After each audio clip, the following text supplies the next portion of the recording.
Hi and welcome to Bandwidth Blog TV. Today we are finally getting our hands on the BlackBerry Z10.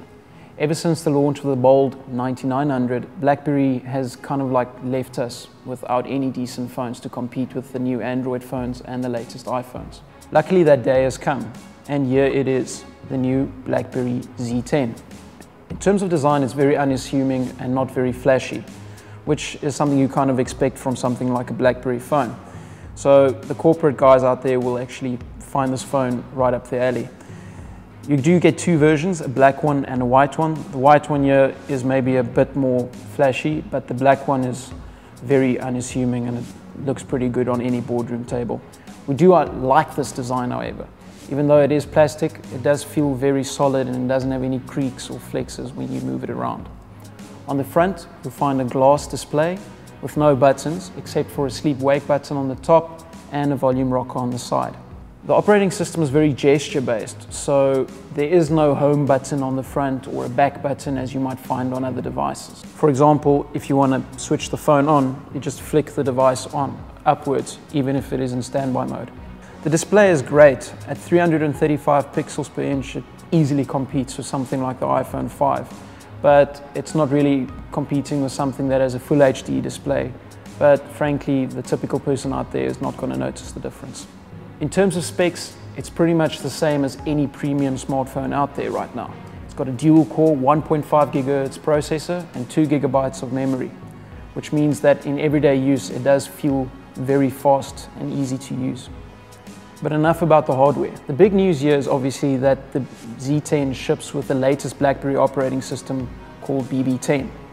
BB10 is a new operating system based on QNX and is actually an entire rewrite of the BlackBerry operating system. There's not a single line of code shared with any previous BlackBerry.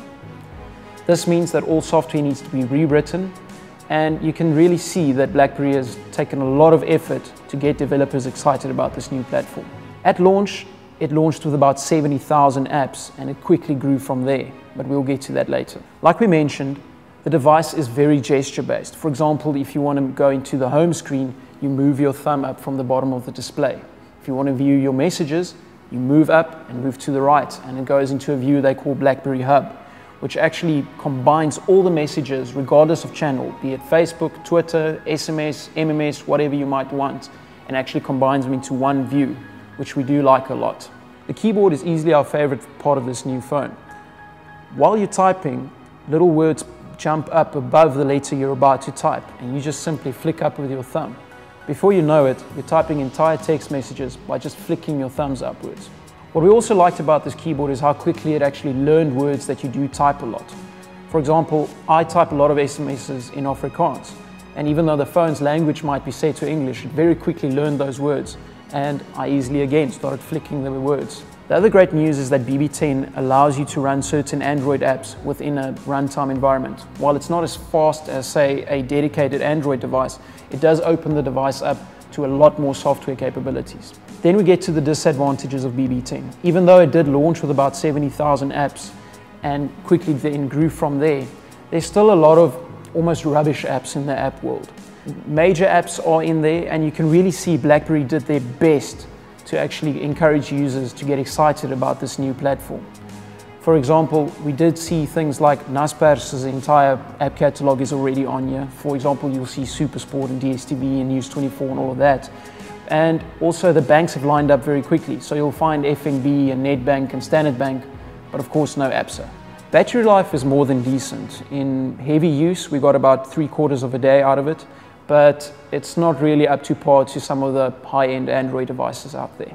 Then in terms of cost, first off, the device is priced to compete with high-end Android phones and also something like the iPhone. On the other hand, BlackBerry has gotten rid of BIS, which means no more uncapped or unlimited browsing. This means you have to load data as with any other high-end smartphone. Our opinion, BIS is past its prime. Data has gotten cheap enough that if you're willing to pay the money for a phone like this, we think you should be able to pay the money for the data as well. The good news is that BlackBerry has convinced many of the network operators out there to actually bundle this phone with enough data. For example, we found that Cell C does actually bundle this phone with more than enough data, even on its 400 Rand a month contract. In conclusion, the BlackBerry Z10 is actually a great device. On the one hand, it's great hardware and it feels great in your hand and it's got good battery life. On the other hand, we do feel that the software is in need of a lot of new apps, but it's actually a brilliant operating system if you take it on its own account. The question is rather whether existing BlackBerry users will actually switch to this device, even without the BIS plan. In our opinion, it's a decent upgrade, because BlackBerry has really needed to step up their game, and we feel the Z10 is the phone to do that. For our full review, head on over to bandwidthblog.com.